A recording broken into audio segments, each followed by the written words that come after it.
Okay, this is Jade Alpine Company's got a little caulking project finished up here. We mud jacked this driveway a few weeks ago.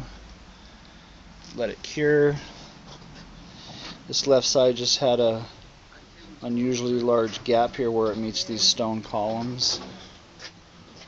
So I decided to come back and seal those up nice and tight. Looks like it's a good match. As soon as that color loses its sheen, gets a little dust and dirt on it, you won't even notice it. Thanks for watching. Little caulking project. It's Jade Alpine.